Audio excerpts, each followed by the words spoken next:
abrir a palavra de Deus no livro de Daniel, capítulo 9. Assim diz a palavra do Senhor. No primeiro ano de Dario, filho de Assuero, da linhagem dos Medos, o qual foi constituído rei sobre o reino dos caldeus, no primeiro ano do seu reinado, eu, Daniel, entendi pelos livros que o número de anos de que falara o Senhor ao profeta Jeremias, que haviam de durar as assolações de Jerusalém, era de 70 anos. Voltei o rosto ao Senhor Deus para o buscar com oração e súplicas, com jejum, pano de saco e cinza. Orei ao Senhor, meu Deus, confessei e disse: Ah, Senhor, Deus grande e temível, que guardas a aliança e a misericórdia para com os que te amam e guardam os teus mandamentos. Temos pecado e cometido iniquidades. Procedemos perversamente e fomos rebeldes, apartando-nos dos teus mandamentos e dos teus juízos. E não demos ouvidos aos teus servos, os profetas, que em teu nome falaram aos nossos reis, nossos príncipes e nossos pais, como também a todo o povo da terra. A ti, ó Senhor, pertence a justiça, mas a nós o corar de vergonha, como hoje se vê. Aos homens de Judá, os moradores de Jerusalém, todo o Israel, quer os de perto, quer os de longe, em todas as terras por onde os tens lançado, por causa das suas transgressões que cometeram contra ti. Ó Senhor, a nós pertence o corar de vergonha, aos nossos reis, aos nossos príncipes e aos nossos pais, porque temos pecado contra ti. Ao Senhor, nosso Deus, pertence a misericórdia e o perdão, pois nos temos rebelado contra ele.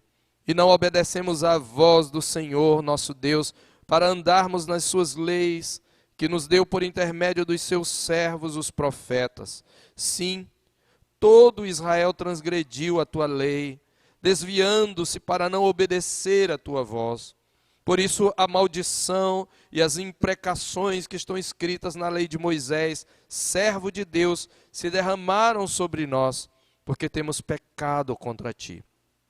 Ele confirmou a sua palavra, que falou contra nós e contra os nossos juízes que nos julgavam, e fez vir sobre nós grande mal, porquanto nunca debaixo de todo o céu aconteceu o que se deu em Jerusalém. Como está escrito na lei de Moisés, todo este mal nos sobreveio. Apesar disso, não temos implorado o favor do Senhor, nosso Deus, para nos convertermos das nossas iniquidades e nos aplicarmos à tua verdade. Por isso, o Senhor cuidou em trazer sobre nós o mal e o fez vir sobre nós, pois justo é o Senhor, nosso Deus, em todas as suas obras que faz, pois não obedecemos à sua voz. Na verdade, ó Senhor, nosso Deus, que tiraste o teu povo da terra do Egito com mão poderosa, e a ti mesmo adquiriste renome, como hoje se vê, temos pecado e procedido perversamente. Ó Senhor, segundo todas as tuas justiças, aparte-se a tua ira e o teu furor da tua cidade de Jerusalém, do teu santo monte, porquanto por causa dos nossos pecados e por causa das iniquidades de nossos pais, se tornaram Jerusalém e o teu povo opróbrio para todos os que estão em redor de nós. Agora, pois, ó nosso Deus, ouve a oração do teu servo e as suas súplicas, e sobre o teu santuário assolado, faze resplandecer o rosto por amor do Senhor. Inclina, ó Deus meu, os ouvidos e ouve. Abre os olhos e olha para a nossa desolação e para a cidade que é chamada pelo teu nome. Porque não lançamos as nossas súplicas perante a tua face, fiados em nossas justiças, mas em tuas muitas misericórdias. Ó Senhor, ouve. Ó Senhor, perdoa. Ó Senhor, atende-nos e age. Não te retardes por amor de ti mesmo, ó Deus meu, porque a tua cidade e o teu povo são chamados pelo teu nome. Amém. Meus irmãos, quando nós paramos para observar a atual geração de evangélicos e a sua relação com a oração, nós ficamos com a impressão de que é uma geração que ora e ora fervorosamente. A maioria das igrejas evangélicas tem, de fato, estado cheias de pessoas que vão para orar. São muitas campanhas de oração. Os evangélicos sobem um monte, fazem campanha das 7 sextas-feiras, apregoam o jejum de Daniel. No entanto, embora devamos lamentar o fato de que muitos oram tão pouco, eu creio que em nossos dias mais grave do que a falta de oração na vida dos crentes é a atitude e o conteúdo antibíblicos da oração. Não é somente que falta a oração. Mesmo entre aqueles que oram muito, está faltando Bíblia na oração. De modo que a maior parte das orações multiplicadas pela igreja visível hoje, tornam-se inócuas e às vezes, até abomináveis, porque a atitude, a perspectiva e as súplicas, não obedecendo o modo como Deus nos instrui a buscá-lo, acabam desonrando-o e desonrando a sua palavra. Nossas orações, meus irmãos, e aqui eu falo nossas pensando como parte da igreja evangélica de modo geral, nossas orações têm sido esvaziadas das verdades das Escrituras para se tornarem vãs repetições, ignorando a advertência do nosso Senhor em Mateus capítulo 6, verso 7, quando nos ensina acerca da oração: e orando não useis de vãs repetições como os gentios, porque presumem que pelo seu muito falar serão ouvidos.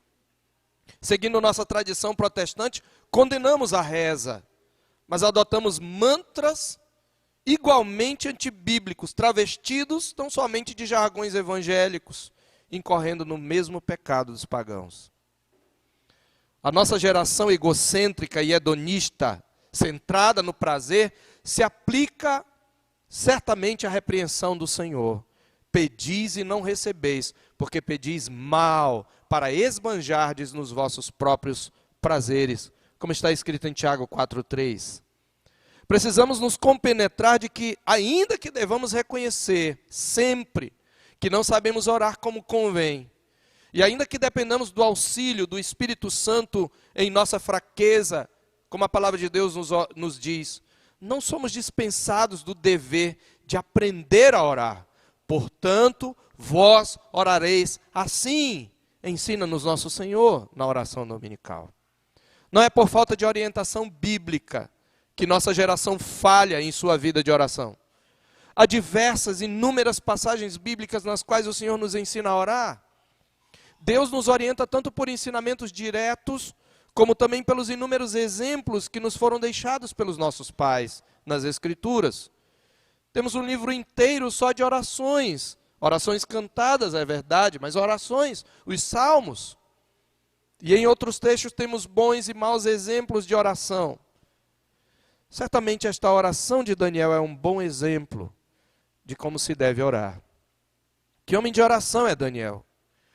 E como seria bom para nós, útil, que nós analisássemos esta oração e seguíssemos este exemplo que nós temos aqui. A primeira parte que nós lemos, que é a mais longa, consiste de uma longa, belíssima e fervorosa oração de Daniel, que certamente se configura para nós um modelo a ser seguido. Entendê-la à luz do contexto histórico e revelacional, colocar-nos-á em contato com as grandes verdades e orientações da palavra de Deus com relação à nossa vida de oração. Então, este capítulo se divide de modo simples em duas partes. A primeira parte é a oração e a segunda parte é a resposta à oração. Então, nós vamos tratar primeiramente da oração. Eu quero então observar, primeiramente ainda dentro da nossa contextualização, que desde o primeiro capítulo, algumas virtudes são ressaltadas em Daniel, como servo do reino. A primeira delas é a integridade resistente de Daniel. Nós lemos no capítulo 1 que ele resolveu firmemente não contaminar-se com as iguarias do rei. E nós não o surpreendemos no livro transgredindo a lei do Senhor, nem envergonhando o seu nome entre as nações para as quais ele foi desterrado. Mesmo quando a sua intimidade é varrida, nada se encontra digno de repreensão, como nós vimos no capítulo 6, os seus inimigos, os seus rivais disseram, nada encontraremos contra Daniel, se não o procurarmos na lei do seu próprio Deus. De modo que, excetuando-se o Senhor Jesus, das personagens bíblicas, ele se destaca como estando entre os mais íntegros, ao ponto do Senhor citá-lo numa espécie de lista de top 3 em Ezequiel, que é seu contemporâneo, inclusive. É também um profeta do exílio. Em Ezequiel capítulo 14, versículos 14 e 20, o Senhor mostra que a situação estava tão calamitosa, que até mesmo se os mais íntegros servos de Deus intercedessem, eles não salvariam a nação, apenas a sua própria vida. Em Ezequiel, então, capítulo 14, verso 14, o Senhor diz assim, ainda que estivessem no meio dela, referindo-se a Jerusalém, ainda que estivessem no meio dela estes 3 homens, Noé, Daniel e Jó, eles pela sua justiça salvariam apenas a sua própria vida, diz o Senhor. E no verso 20, tão certo como eu vivo, diz o Senhor, ainda que Noé, Daniel e Jó estivessem no meio dela, não salvariam nem a seu filho, nem a sua filha. Pela sua justiça salvariam apenas a sua própria vida. Deus citar assim é porque era de fato um exemplo de integridade. O próprio Senhor está dizendo, olha, nem que Daniel, Noé e Jó estivessem aqui. Então, ele pode ser comparado a Jó. Ele na sua geração e Jó na dele. Então, ele era um homem de integridade resistente. A segunda virtude é exatamente a que ele era um homem de oração. Seja quando ainda jovem, nós vimos no capítulo 10, versos 17 e 18, ele procurou seus amigos para intercederem junto ao Deus do céu, para lhe dar a interpretação do sonho de Nabucodonosor. Seja agora como um ancião entrado em dias, ele fez da oração um estilo de vida. Você lembra no capítulo 6 que 3 vezes no dia Daniel interrompia sua tarefada agenda de ministro do império para interceder pelo seu povo e pela vinda do reino. E diz a palavra de Deus lá em Daniel 6, que mesmo quando ele soube que a escritura e o interdito, a sua fé, estavam lavrados, ele subiu e no seu quarto, 3 vezes ao dia, ele orava da banda de Jerusalém, como costumava fazer. E o capítulo 9 deve ser ligado àquele capítulo. Aqui temos o conteúdo das orações de Daniel, parte desse conteúdo. Mas há uma terceira virtude no profeta, que embora implícita em seus discursos ao rei, ou aos reis a quem ele falou, só nos é descortinada explicitamente aqui.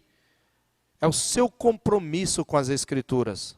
Daniel era um homem da palavra. Observe que o que o move a orar é a sua leitura das Escrituras. Veja o verso 1. No primeiro ano de Dario, filho de Assuero, na linhagem dos Medos, o qual foi constituído rei sobre o reino dos caldeus. No primeiro ano do seu reinado, eu, Daniel, entendi pelos livros que o número de anos de que falara o Senhor ao profeta Jeremias, que haviam de durar as assolações de Jerusalém, era de 70 anos. Voltei o rosto ao Senhor Deus para o buscar com oração e súplicas, com jejum, pano de saco e cinza. Então, a leitura da profecia de Jeremias, a leitura do livro de Jeremias, deu um entendimento a Daniel, que o levou a buscar a Deus, intercedendo por Jerusalém. Então, ele era um homem íntegro, ele era um homem de oração, ele era um homem da palavra. Essas 3 virtudes, na verdade, estão relacionadas. É porque era um homem da palavra e porque era um homem de oração que vivia na dependência do Senhor, que Daniel era um homem íntegro. A lei de Moisés, meus queridos, especialmente o Deuteronômio, bem como as profecias de Jeremias, são importantes para nós compreendermos o contexto e o conteúdo da oração de Daniel. E desses eu destaco alguns trechos que vão nos ajudar a elucidar este texto da oração de Daniel. Porque a oração de Daniel ela vai refletir esses textos que eu vou mencionar. São eles, Deuteronômio capítulo 28, Jeremias capítulo 25 e Jeremias capítulo 29. Você lembra que ele começou a orar porque ele leu o profeta Jeremias. Então a profecia acerca dos 70 anos de cativeiro, ela está no capítulo 25 e no capítulo 29 de Jeremias. Então, a oração dele tem a ver com este contexto de Jeremias e vai refletir exatamente o que Jeremias diz ali.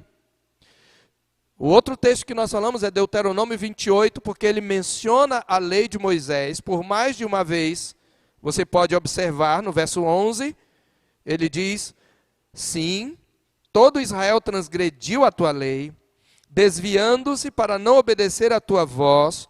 Por isso a maldição e as imprecações que estão escritas na lei de Moisés, servo de Deus, se derramaram sobre nós. Então ele cita primeiro os profetas, porque ele lê Jeremias. Depois ele cita a lei, e ele vai citar de novo no verso 13, como está escrito na lei de Moisés, todo este mal nos sobreveio. Então Deuteronômio 28 é um trecho que contém as maldições da aliança, as maldições para aquele que quebrasse a aliança, ou as maldições para o povo de Israel quando quebrasse a aliança. Você lembra que depois de pronunciar a lei, Deus mandou que fosse pronunciada uma bênção para quem cumprisse a lei e uma série de maldições para quem transgredisse a lei. E esta aliança envolvia maldição no caso de quebrá-la. Isto é uma característica da natureza do pacto. O pacto contém um penhor de morte. Quebrá-lo é receber a condenação da morte. Então, deixando aberto aí em Jeremias, capítulo 25, certo?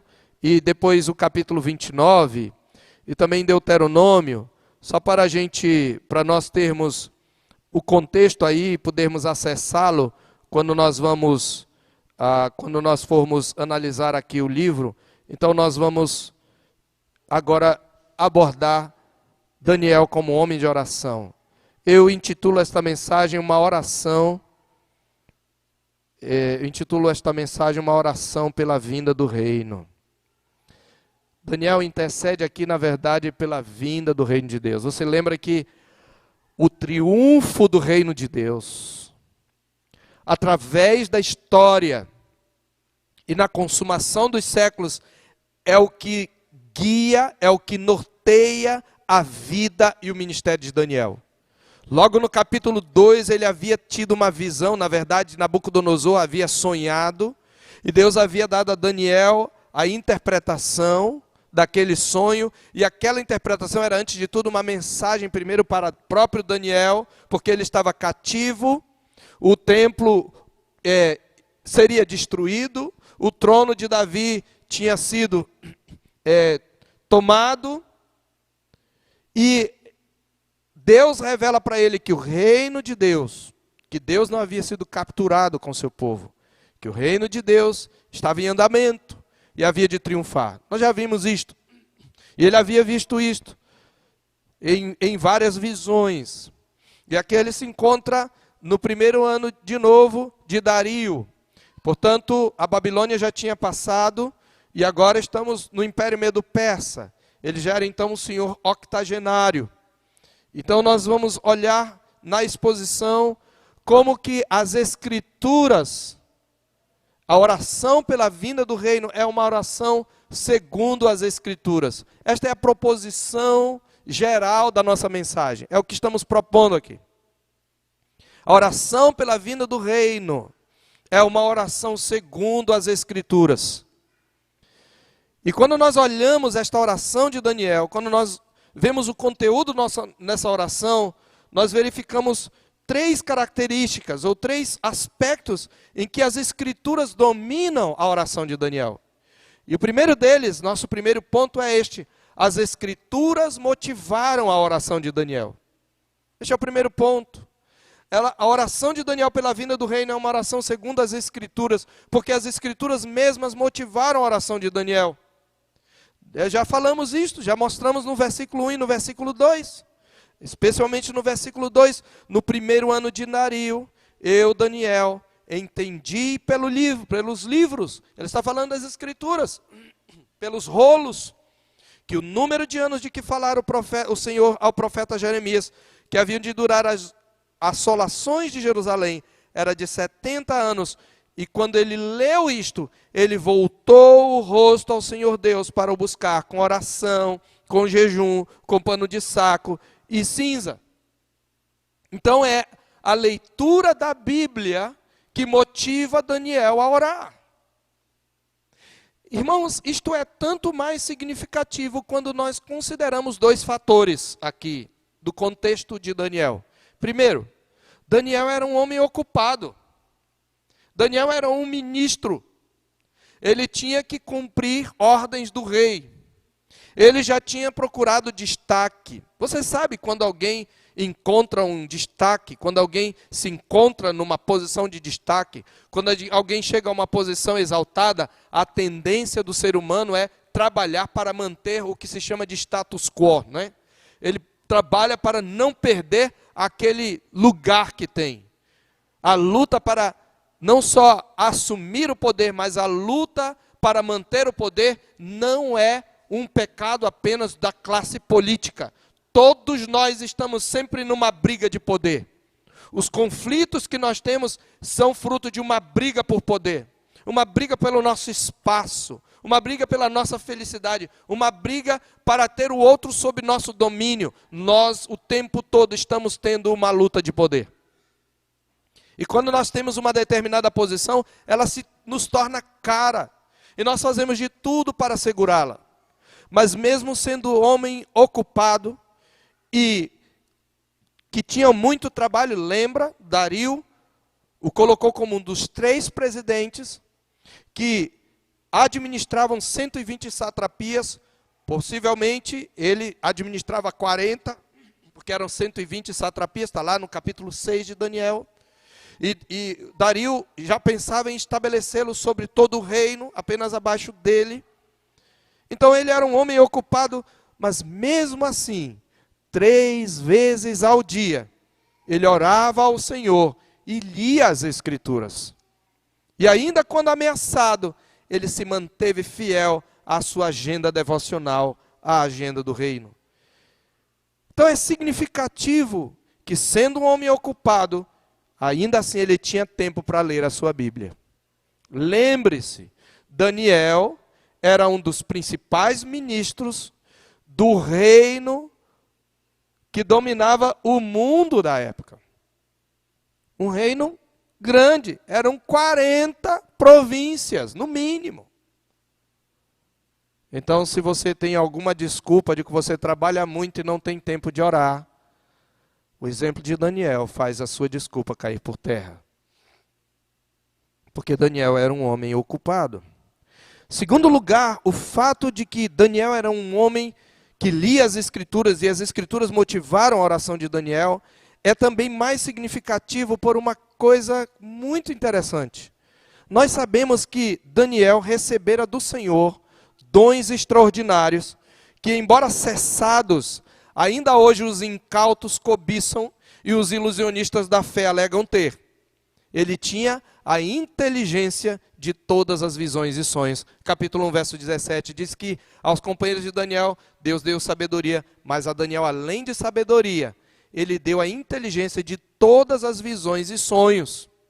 E nós temos visto desde o capítulo 7 que Daniel teve sonhos e visões de alcance jamais igualado por qualquer profeta do Antigo Testamento. Então não é significativo o fato de que este profeta de Deus, este servo do reino, jamais abandonou sua Bíblia? Veja, Daniel não é uma coisa falsa, não é fictícia, não é uma mera alegação. Daniel de fato teve visões, Daniel interpretava sonhos, Daniel teve visões de longo alcance. No entanto, ele não fez desses sonhos, dessas visões, o seu guia. Essas visões, aliás, lhe ocorriam sem que ele as tivesse buscado, exceto no caso do sonho de Nabucodonosor, para que ele não morresse.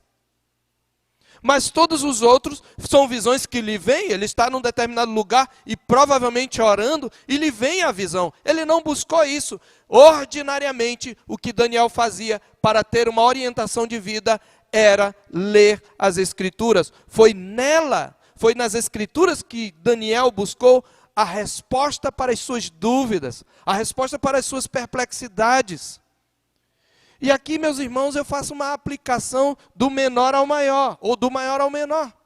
Se numa época em que a Escritura ainda estava sendo escrita, esse servo do reino teve alguma das mais extraordinárias visões, considerava a orientação do Senhor como regra de fé e prática as Escrituras, ao ponto de, ao mesmo tendo o dom da interpretação dos sonhos e visões, não abandonar sua leitura, muito mais agora nós que temos a Escritura já completa e a revelação toda nela encerrada.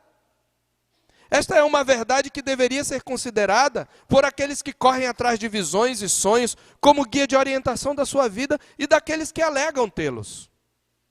Porque Daniel podia pensar assim, bom, Deus me deu o dom da interpretação e de sonhos. Então Deus revelou para ele o sonho. Então, olha, rei, nós vamos marcar uma campanha, rei. Rei, eu vou fazer uma campanha de oração. E Deus vai revelar. E quando ele veio, olha, rei, Deus me revelou. Eu sou o homem das grandes... talvez os companheiros, de Daniel, rei... Aí vem o grande servo de Deus, Daniel, a quem Deus deu o dom das revelações. Ele vai entrar, ó rei. Nós já vimos isso no capítulo 2. Ele disse, o sonho que o rei teve, nenhum homem na terra é capaz de revelar, mas há um Deus no céu. E o tempo todo ele aponta para Deus, o tempo todo. E depois disso ele não caminha. Olha Deus, eu não entendo isso aqui. Eu queria que o Senhor me revelasse em sonhos aqui o que vai acontecer. Daniel nunca está falando isso, fazendo isso. Quando ele queria orientação, ele ia para as Escrituras. Deus decidiu dar a ele a visão.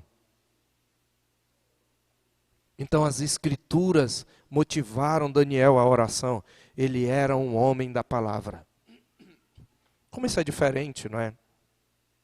De muitos crentes que nós vemos nas igrejas, correndo atrás de sonhos e revelações, outros alegando tê-las e citando falsas profecias, quando na verdade a palavra de Deus nos diz que a única infalível e inerrante regra de fé e prática é a palavra escrita de Deus. Numa época em que a Escritura, eu preciso repetir, numa época em que a Escritura ainda não estava encerrada, um homem que tinha o dom das visões e interpretações, um homem que viu, talvez entre os profetas da velha aliança, foi o que teve visão de mais longo alcance, pois ele viu o Filho do Homem. Jamais fez das suas visões o seu guia, embora elas fossem visões de Deus, e certamente elas foram orientações, porque elas haveriam de ser registradas nas Escrituras, mas ele era um homem das Escrituras, de modo que as Escrituras motivaram a oração de Daniel. Há uma segunda aplicação importante para este princípio. Então, o primeiro deles é que a Escritura, mesmo no período bíblico, sempre foi a regra de fé e prática. Ele cita os profetas, nós vamos ver isto. Ele cita a lei de Moisés. Ele era um homem com a mente cheia, impregnada das Escrituras. Suas visões, mesmo as suas visões, elas estavam em acordo com o que havia nas Escrituras. Porque vinham do Senhor, obviamente, e entraram nas Escrituras, como texto inspirado.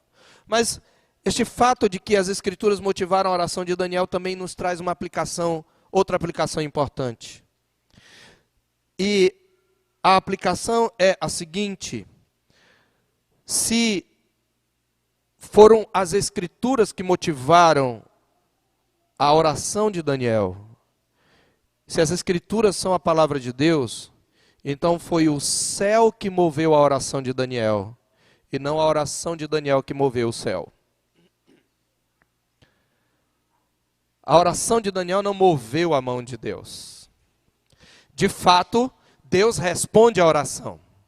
De fato, um anjo vai até Daniel para dar a ele o sentido da história, em resposta à oração. Mas quem dá início a esse processo é um processo de que eu chamo de fluxo e refluxo. Quem dá início a esse fluxo é Deus através da palavra. É Deus quem move aqueles a quem quer para orar. Ela é um dever por um lado, mas Deus move o seu povo. De modo que a oração não move a mão de Deus. Deus é que move o coração do seu povo a orar. E ele se utiliza sobretudo da sua palavra. E uma vez orando segundo a palavra, Deus responde a essa oração.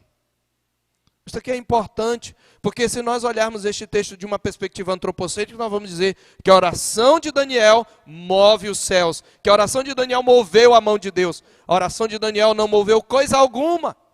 Na visão ele mostra aquilo, ele vê aquilo que o Senhor já havia estabelecido desde a eternidade. Inclusive, a resposta à oração de Daniel corrige a visão limitada que ele tinha dos 70 anos, como nós veremos na próxima mensagem. Então, os céus é que movem a oração, e em resposta à oração que os céus moveram, o Senhor Deus age. Podemos até dizer que a oração muda as coisas, sim, sem problema nenhum. Ela entra naquelas causas secundárias mencionadas na nossa confissão de fé. A nossa confissão de fé diz que pelo seu muito sábio santo conselho, o Senhor Deus predestinou tudo quanto vai existir do início ao fim, tudo o que vai acontecer, mas de modo que, primeiro, nem Deus é autor do pecado, segundo, nem violada é a vontade humana, e terceiro, não é tirada a liberdade das causas secundárias antes estabelecidas. Há uma relação de causa e efeito no mundo. Deus criou o mundo numa relação de causa e efeito, pelo que podemos prever certas consequências de nossos atos. E nessas causas secundárias está a oração. A palavra de Deus diz que muito pode possuir eficácia a súplica do justo, mas a oração não é a mão que move, ela é uma causa secundária. E quando o crente ora, o coração dele já foi movido por Deus. Ou por sua carnalidade, quando sua oração reflete um coração egoísta e não as Escrituras. Então a oração, as Escrituras motivaram a oração de Daniel.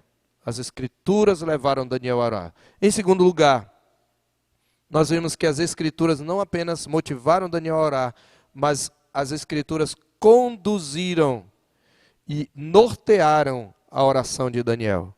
Elas não só motivaram Daniel a orar, mas o tempo todo as Escrituras, o conteúdo das Escrituras é que vai embasando a intercessão de Daniel.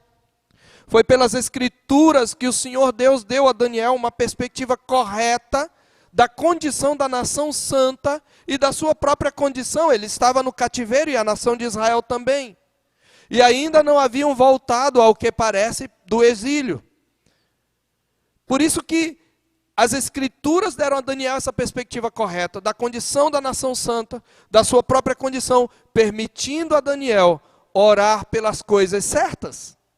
Ler e meditar nas Escrituras enquanto jejuava e orava, o levaram, por um lado, a crer na fidelidade de Deus para cumprir suas promessas de restauração, e por outro lado, a reconhecer a responsabilidade de Judá e a necessidade de arrependimento como condição da restauração prometida. É por isso que Daniel, quando ora ao Senhor, o que é que ele faz? Primeiro, ele confessa os seus pecados e os pecados da nação. Por que ele faz isso? Porque lá em Jeremias está escrito. Eu quero que você então abra lá nesse contexto de Jeremias. Jeremias capítulo 25, verso 1, primeiramente.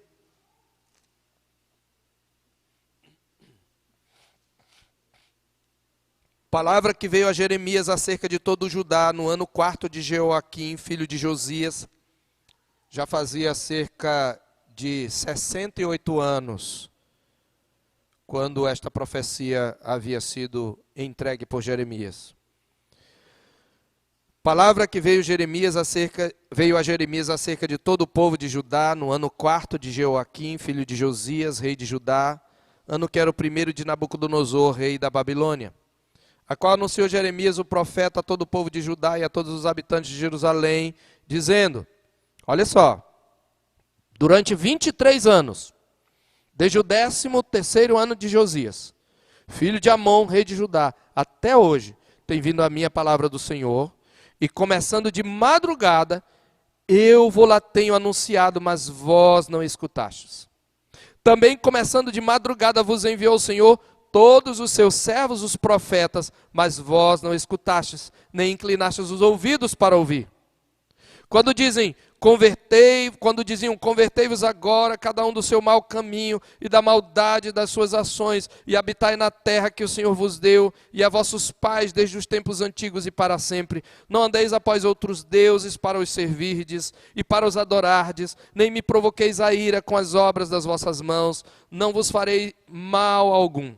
Todavia não me destes ouvidos, diz o Senhor, mas me provocastes a ira com as obras de vossas mãos para o vosso próprio mal. Portanto, assim diz o Senhor dos Exércitos, visto que não escutastes as minhas palavras, eis que mandarei buscar todas as tribos do norte, diz o Senhor. Como também a Nabucodonosor, rei da Babilônia, meu servo. E os trarei contra esta terra e contra os seus moradores e contra estas nações em redor, e os destruirei totalmente, e os porei por objeto de espanto e de assobio de ruínas perpétuas. Farei cessar entre eles a voz de folguedo e a de alegria, e a voz do noivo e a de noiva, e o som das mozes e a luz do candeeiro. Toda esta terra virá a ser um deserto e um espanto. Estas nações servirão ao rei da Babilônia 70 anos. Acontecerá, porém, que quando se cumprirem os 70 anos, castigarei a iniquidade do rei da Babilônia e a desta nação, diz o Senhor, como também a da terra dos caldeus, farei deles ruínas perpétuas. Observe o que Jeremias fala bem rapidamente. Primeiro, Jeremias diz, olha, há 23 anos, de madrugada, eu começo profetizando e chamando vocês ao arrependimento. E vocês não têm dado ouvidos às palavras do Senhor. Mas não só eu. No verso 4, também de madrugada vos enviou o Senhor todos os profetas, e vós não emendastes os vossos caminhos. Então eu vou mandar vocês 70 anos. Guarde aí, capítulo 29. Quando os primeiros cativos vão para a Babilônia, e é exatamente quando Daniel vai, Jeremias escreve uma carta para os cativos. Sabe por quê? Porque alguns profetas de Israel estavam dizendo, olha, dentro de 2 anos esse jugo da Babilônia será quebrado de sobre vós. Dentro de 2 anos acabará o cativeiro. E Jeremias escreve lá, e diz a palavra do Senhor, são essas as palavras da carta que Jeremias o profeta enviou de Jerusalém ao resto dos anciãos do cativeiro, como também aos sacerdotes, aos profetas e a todo o povo que Nabucodonosor havia deportado de Jerusalém para a Babilônia. Vamos pular, verso 10. Assim diz o Senhor, logo que se cumprirem para a Babilônia 70 anos, atentarei para vós outros, e cumprirei para convosco a minha boa palavra, tornando a trazer-vos para este lugar. Eu é que sei que pensamentos tenho a vosso respeito, diz o Senhor, pensamentos de paz e não de mal, para vos dar o fim que desejais. Então, observe, causa secundária. Deus já está dizendo, 70 anos eu vou trazer. Por quê? Porque quando se completarem 70 anos, então me invocareis, passareis a orar a mim, e eu vos ouvirei. Buscar-me-eis e me achareis, quando me buscardes de todo o vosso coração. Serei achado de vós, diz o Senhor, e farei mudar a vossa sorte. Congregar-vos-ei de todas as nações e de todos os lugares para onde vos lancei, diz o Senhor, e tornarei a trazer-vos ao lugar de onde vos mandei para o exílio. O que ele está dizendo é, esses 70 anos servirão para levá-los ao arrependimento, para levá-los a abandonar os ídolos. E aí vocês vão se converter a mim de todo o coração, e eu vou ouvir vocês. Então, observe estas profecias. Observe agora a oração de Daniel e veja como ela foi totalmente orientada por essas profecias, pelas Escrituras. Olha o que ele diz. Ele diz no verso 4, orei ao Senhor meu Deus, confessei e disse, Senhor Deus grande e temível, que guardas a aliança e a misericórdia para com os que te amam e guardam os teus mandamentos. Temos pecado e cometido iniquidades. procedemos perversamente, fomos rebeldes, apartando-nos dos teus mandamentos e dos teus juízos. Olha o verso 6. E não demos ouvidos aos teus servos, os profetas, que em teu nome falaram aos nossos reis, nossos príncipes e nossos pais, como também a todo o povo da terra. Você percebe? A mesma coisa que Jeremias falou. Eu de madrugada há 23 anos tenho anunciado, e os outros profetas antes de mim também, vocês não deram ouvidos. Ele está exatamente concordando com o que ele leu em Jeremias. Ele leu Jeremias no capítulo 25, embora a sua Bíblia não tivesse dividida ainda em capítulos, era um rolo. E ele continua, a ti, Senhor, pertence a justiça. Ele está dizendo, agora eu entendo. Na verdade, ele já entendia fazia tempo. Ele está dizendo, eu entendo a nossa situação à luz das Escrituras. Eu entendo que ela é fruto da nossa desobediência à voz do Senhor através dos profetas. Por isso ele diz, a ti pertence a justiça, mas a nós o corar de vergonha, como hoje se vê, aos homens de Judá, aos moradores de Jerusalém, todo Israel, quer os de perto, quer os de longe, de todas as terras por onde os tens lançado, por causa das suas transgressões que cometeram contra ti. Ó Senhor, a nós pertence o corar de vergonha, aos nossos reis, aos nossos príncipes, aos nossos pais, porque temos pecado contra ti. Ao Senhor nosso Deus pertence a misericórdia e o perdão, pois nos temos rebelado contra ele e não obedecemos a voz do Senhor nosso Deus para andarmos nas suas leis, que nos deu por intermédio de seus servos os profetas. É uma oração bíblica, queridos, cheia de Bíblia. Ele está citando Jeremias. Então, ele percebe isto. E por que ele confessa? Porque Deus disse, olha, vocês vão passar a orar antes de eu chamar vocês da terra do cativeiro. Vocês vão passar a orar a mim. Eu vos ouvirei. Eu vos purificarei. Eu vos levarei a uma conversão. Ele está exatamente cumprindo a palavra. Ele está representando o seu povo, dizendo, olha Senhor, eu agora estou me convertendo, eu estou me convertendo dos meus maus caminhos. Eu estou arrependido, eu quero confessar os pecados pelo teu povo. Nós temos pecado. Então, meus irmãos, é à luz das Escrituras que Daniel contempla a condição de exilado. E é à luz das Escrituras que ele ora. E aqui cabe uma correção, então. Novamente, não é a oração de Daniel que move os céus, mas os céus movem a oração de Daniel. E aqui eu faço uma aplicação nesse segundo aspecto. Quando nós enfrentamos um problema, meus irmãos, seja fruto de uma adversidade da vida, seja resultado da oposição do império das trevas, nós devemos mortificar a nossa tendência a orar segundo nossa própria perspectiva. Quando nós deveríamos correr antes para as Escrituras, com espírito de oração, na expectativa de que o Senhor nos dê a perspectiva dele. Geralmente, quando a gente tem um problema, não é? A gente tem uma perspectiva do problema e a gente vai orar com a perspectiva que nós temos. Ó Senhor, olha, me ajuda nisso, nisso e nisso, e a gente já faz as petições sem ver qual é a perspectiva bíblica desse problema. E aí a gente pede de Deus uma coisa que talvez Deus não queira nos dar. A gente pede, por exemplo, o livramento daquela prova, quando talvez Deus queira usar a prova para nos amadurecer, para quebrar o nosso coração.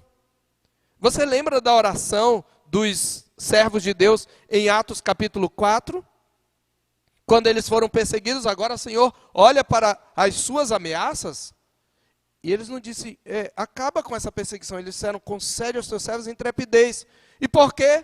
Porque eles analisaram também a perseguição à luz das Escrituras. Você lembra? Eles começam no capítulo 4, lá em Atos, os apóstolos orando, citando o Salmo 2. Porque se enfureceram os gentios e os povos imaginaram coisas vãs.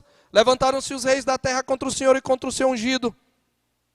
E eles dizem, olha, porque realmente levantaram-se nesta cidade Pilatos, os judeus, Herodes, contra o teu santo servo Jesus, para fazer tudo que a tua mão e o teu propósito predeterminaram. Eles estão analisando sua perseguição à luz das Escrituras. Então eles não pedem o fim da perseguição, eles pedem intrepidez para pregar o Evangelho. E a confirmação da parte do Senhor, com poder, com milagres, etc. É o que Daniel está fazendo. ele leu as Escrituras e ele ora segundo as Escrituras. Ele não diz assim simplesmente, Senhor, já está bom, eu estou muito velho, eu queria voltar do cativeiro. Não, ele diz, Senhor, tu tens toda a razão em nos colocar nessa situação, porque nós não demos ouvidos aos profetas. Mas ele cita a lei também. Verso 11, sim, todo Israel transgrediu a tua lei, desviando-se para não obedecer a tua voz, por isso a maldição e as imprecações que estão escritas na lei de Moisés, servo de Deus, se derramaram sobre nós. Ele vai citar de novo no verso 13, como está escrito na lei de Moisés, todo este mal nos sobreveio. E ele diz, apesar disso, nós não temos implorado o favor do Senhor, nosso Deus, para nos convertermos das nossas iniquidades e nos aplicarmos à tua verdade. Ele está citando Deuteronômio. As imprecações da lei que ele cita estão em Deuteronômio. No capítulo 28, nós temos as bênçãos decorrentes da obediência e os castigos decorrentes da desobediência. Eu quero ler apenas alguns versículos. Versículo 15 do capítulo 28 de Deuteronômio. Será, porém, que se não deres ouvido à voz do Senhor teu Deus, não cuidando em cumprir todos os seus mandamentos e os seus estatutos que hoje te ordeno, então virão todas estas maldições sobre ti e te alcançarão. E entre as maldições eu destaco o verso 25. O Senhor te fará cair diante dos teus inimigos. Por um caminho sairás contra eles, e por 7 caminhos fugirás diante deles, e serás motivo de horror para todos os reinos da terra. Versículo 36. O Senhor te levará e o teu rei, que tiveres constituído sobre ti, a uma gente que não conheceste, nem tu, nem teus pais, e ali servirás a outros deuses feitos de madeira e de pedra. Verso 45. Todas estas maldições virão sobre ti, e te perseguirão, e te alcançarão, até que sejas destruído, porquanto não ouviste a voz do Senhor teu Deus, para guardares os mandamentos e os estatutos que te ordenou. E do verso 49 a 52, para encerrar, o Senhor levantará contra ti uma nação de longe, da extremidade da terra virá, como o voo impetuoso da águia, nação cuja língua não entenderás, nação feroz de rosto, que não respeitará o velho, nem se apiedará do moço. Ela comerá o fruto dos teus animais e o fruto da tua terra, até que sejas destruído, e não te deixará cereal, mosto, nem azeite, nem as crias das tuas vacas e das tuas ovelhas, até que te se haja consumido. Se te artear em todas as tuas cidades, até que venham a cair em toda a tua terra os altos e fortes muros em que confiavas, e te sitiará em todas as tuas cidades, em toda a terra que o Senhor teu Deus te deu. Tudo isso aconteceu. Quando Daniel está aí, agora na Medo-Pérsia, o templo ainda está assolado, ele fala sobre o teu santuário assolado, faz resplandecer o teu rosto. Os muros de Jerusalém estão derribados, suas portas queimadas a fogo, o povo está em grande miséria e desprezo. De modo que Daniel ora, reconhecendo que a maldição e as imprecações da lei estavam vindo sobre ele. Então, meus irmãos, quando nós enfrentamos um problema, quando nós sofremos perseguição, antes da gente orar, nós temos que ir, sim, orar, mas a primeira oração que nós devemos fazer é pedir orientação do Senhor e estudar e ler as Escrituras para saber qual é a perspectiva bíblica, o que há nas Escrituras que tratam deste problema que nós estamos vivenciando, para que oremos corretamente. Nós não devemos ser como Marta, que aproximou-se de Jesus, chamando-lhe de Senhor, mas dando-lhe ordem sobre o que deveria fazer. Você lembra lá em Lucas 10:40? Então se aproximou de Jesus, diz a palavra de Deus, e disse, Senhor, não te importas de que minha irmã tenha deixado que eu fique a servir sozinha? Ordena-lhe, pois, que venha ajudar-me. Ela chama de Senhor, mas ela manda que Jesus ordene o que ela quer. Mas às vezes a gente é assim, Senhor, Senhor, dá um jeito no meu marido, Senhor. Ou meu marido não me dá valor, Senhor, dá um jeito na minha esposa. Senhor, olha, sossega esse menino, Senhor. Esse menino é uma peste, faz esse menino um anjo. E você não vai para a Escritura para saber como é que Deus quer que você se porte diante daquele conflito. Nossa oração deve ser guiada pelas Escrituras. Nós não devemos ser igualmente, meus irmãos, como Tiago e João, que também se aproximaram de Jesus chamando-o de mestre, mas fizeram um pedido que em nenhum sentido imitava a atitude humilde do seu Senhor, lá em Marcos 10:37, Senhor, queremos que nos conceda, mestres, o que nós vamos pedir. Permite-nos que na tua glória nos assentemos, um à tua direita e outro à tua esquerda. Senhor, que nós como teus servos sejamos cabeça. É isso. Muitas derrotas sofridas no dia mau acontecem, queridos, porque nós oramos segundo o nosso coração e não segundo o coração de Deus revelado na sua palavra. As Escrituras conduziram e orientaram a oração de Daniel. E em último lugar, as Escrituras produziram em Daniel um coração quebrantado e contrito. As Escrituras levaram Daniel a buscar o Senhor sem exigir nem determinar nada. Conforme Stuart Olliott, no seu comentário, quando Daniel fez esta oração, 68 anos haviam se passado e o retorno do povo de Deus estava às portas. Você acha que Deus não ia cumprir? Sim. Mesmo assim, esse servo do reino não cobra do Senhor. Ele não diz assim, Senhor, já deu, né? Ó, já está na hora do Senhor cumprir o que prometeu. Leva o teu povo, Senhor, de Judá. Ó, nós temos direito de cobrar porque o Senhor prometeu. Ou restitui, eu quero de volta o que é meu. Daniel não se revoltou contra a situação, dizendo, basta. Não há em Daniel aquele ufanismo que alguns falsos mestres da atualidade incitam os ingênuos a fazerem. Ele não marca ele não marca nem determinada hora para Deus agir. Olha, a partir desse domingo, você vai dizer basta, e os seus sofrimentos acabaram. Daniel não faz isto. Pelo contrário, é a Escritura que determina a agenda de oração de Daniel e o leva a render-se à vontade soberana de Deus. Ele diz, Senhor, tu tens toda a razão, nós estamos sofrendo o que os nossos pecados merecem. A ti pertence a justiça, a ti pertence a misericórdia, a nós só pertence o corar de vergonha. Esta é uma das diferenças básicas, meus irmãos, entre a verdadeira e a falsa religião. E ainda que nós não vislumbremos, nem surpreendamos Daniel em pecado, ele assume a condição do seu povo, confessando os pecados da nação como seus próprios.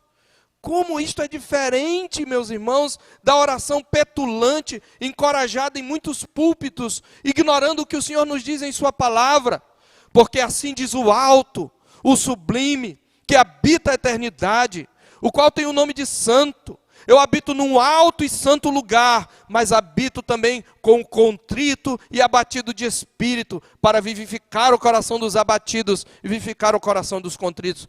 Os abatidos aqui não é que tem qualquer tristeza, é o abatido pelo seu próprio pecado. O Senhor diz na sua palavra ainda, em Isaías 66:2, assim diz o Senhor, o céu é o meu trono, e a terra o estrado dos meus pés. Que casa me edificareis e qual o lugar do meu repouso? Porque a minha mão fez todas estas coisas e todas vieram a existir. Diz o Senhor, mas o homem para quem olharei é este. Aquele que diz, eu me revolto, eu determino, eu declaro. Não, o homem para quem olharei é este. O abatido e aflito de espírito e que treme da minha palavra. É para este que eu olharei. Os pregadores que insuflam aquela fé presunçosa, que determina o que Deus tem de fazer, em vez de humilhar-se sob sua poderosa mão, ignoram que sacrifícios agradáveis a Deus são o coração quebrantado, coração oprimido e contrito, Deus não desprezará. Esta ignorância culpável é para a própria ruína dos falsos mestres e da multidão incauta que os segue, lotando as igrejas para fazer orações egoístas e petulantes. Nossa fé não é, meus irmãos, e é interessante isso. Daniel, ele ora segundo as Escrituras, por isso ele pensa muito mais nos pecados de Israel e nos seus pecados. Ele não pensa em Ciro, em Dario, né? Ele diz assim, Senhor, olha, nós estamos aí por volta do ano 300, se não estou enganado, 331. Desculpe, 538, 539, por aí. 331 já é o Império Grego. 539 por aí. 537, mais ou menos por esse ano. Ele podia dizer, Senhor, é Dario 539. Senhor, bota esse homem lá. Porque Belsazar não era bom, não. Não. Ele começa tratando do próprio pecado. Isso nos traz uma outra lição, esse coração quebrantado de Daniel, pelas Escrituras.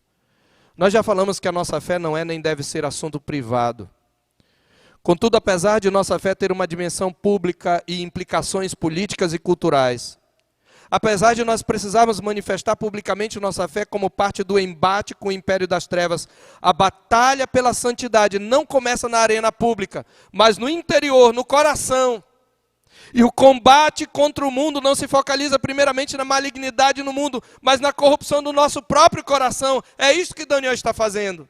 Ele não está falando de Babilônia, não está falando de Dario, de Medo-Pérsia. Ele não está falando de nada disso. Ele está dizendo, a causa está em nós, está dentro de nós, a corrupção no nosso coração.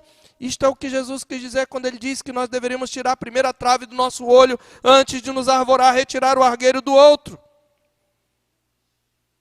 E ele chama de hipócritas aqueles que querem fazer. Esta é uma das lições que aprendemos com Daniel. À luz das Escrituras, ele percebeu que o exílio era, antes de tudo, resultado da infidelidade de Israel e Judá para com Deus na quebra da aliança. E isso lhe trouxe um coração quebrantado. E eu concluo, queridos, aplicando. Nós já fizemos algumas aplicações, mas eu quero apenas fazer mais uma ou duas aplicações. Eu não poderia deixar de observar que novamente aqui, como da linhagem messiânica, da linhagem de Judá, esse servo castrado, cuja posteridade estava ameaçada, cuja virilidade foi duramente atacada, novamente aqui, reflete de maneira substancial, ainda que imperfeita, um padrão que nos vai ser mostrado como homem de oração, de maneira mais perfeita, naquele em quem o profeta esperava, o Filho do Homem, a quem viu, como vimos no capítulo 7, vindo com as nuvens do céu para receber do Pai domínio e glória e o reino para que os povos, nações e homens de todas as línguas o servissem. Aquele cujo domínio é domínio eterno que não passará e cujo reino jamais será destruído. Em seus dias terrenos, seja quando ele ensinou seus discípulos a orar, como na oração do nosso Senhor, seja quando o vemos orando, especialmente no Getsêmani, nós vemos exatamente este mesmo padrão de Daniel, de maneira perfeita, pois Cristo veio cumprir as Escrituras, de acordo com as quais ele ora ao Pai. Daniel é um exemplo imperfeito, Cristo é o nosso modelo perfeito de oração. Porque nas suas orações registradas nos evangelhos, elas estão impregnadas da palavra de Deus. Até no momento mais terrível em que ele sofre a ira do Pai, ele é bíblico, ele diz, Deus meu, por que me desamparaste? Citando o Salmo 22, verso 2. Ele mesmo disse, a minha alma está angustiada, em João 12, 27. E o que eu direi? Qual é a oração que eu farei? Pai, salva-me desta hora. Não, eu não vou fazer isto, porque foi precisamente para isto que eu vim para esta hora. Ele ora segundo as Escrituras.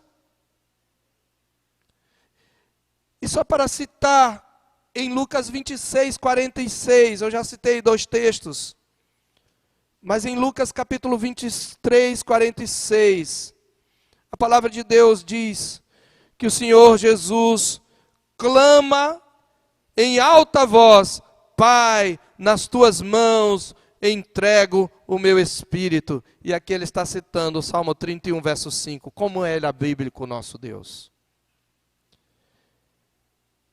E louvamos a Deus porque, embora a intercessão de Daniel tenha sido importante para que Deus juntamente com outros servos, cumprisse a sua promessa.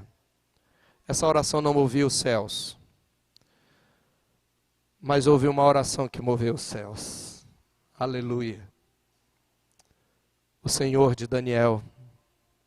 A Bíblia diz lá no capítulo 5 de Hebreus, no verso 6, Ele, Jesus, nos dias da sua carne, tendo oferecido com forte clamor, lágrimas e orações e súplicas a quem o podia livrar da morte, e tendo sido ouvido por causa da sua piedade, embora sendo filho, aprendeu a obediência pelas coisas que sofreu, e tendo sido aperfeiçoado, tornou-se o autor da salvação eterna para todos os que lhe obedecem, tendo sido nomeados por Deus sumo sacerdote, segundo a ordem de Melquisedeque. Ele é o Deus que ora. Ele continua orando, e é por isso que nós podemos orar como Daniel, porque há um intercessor, que este sim moveu os céus, pela sua própria piedade, o Filho de Deus. Daniel orou reconhecendo o cativeiro como consequência dos seus próprios pecados e do seu povo. Cristo orou, entregando-se ao castigo que ele não merecia, pelos pecados do seu povo. Por isso, quando ele orou, ele disse: Pai, se possível, passa de mim esse cálice, o cálice da ira, mas não seja feito como eu quero, e sim como tu queres. A oração de Daniel aponta certamente para a vida de oração de Cristo. Nos aponta para Cristo como aquele que ora e ainda hoje intercede por nós. Que possamos, meus irmãos, ser mais bíblicos em nossa oração. Que antes de pedirmos qualquer coisa, leiamos a palavra de Deus em espírito de oração para saber o que Deus quer que peçamos. Porque é assim que nós veremos uma oração genuína pela vinda do reino. Por isso Jesus nos ensinou: Pai nosso que está nos céus, antes de pedir qualquer coisa, santificado seja o teu nome. Venha o teu reino, seja feita a tua vontade, assim na terra como nos céus. Para só depois pedir o pão nosso de cada dia, dá-nos hoje. Que o Senhor Deus nos ensine a orar biblicamente, meus amados irmãos. Deus nos abençoe.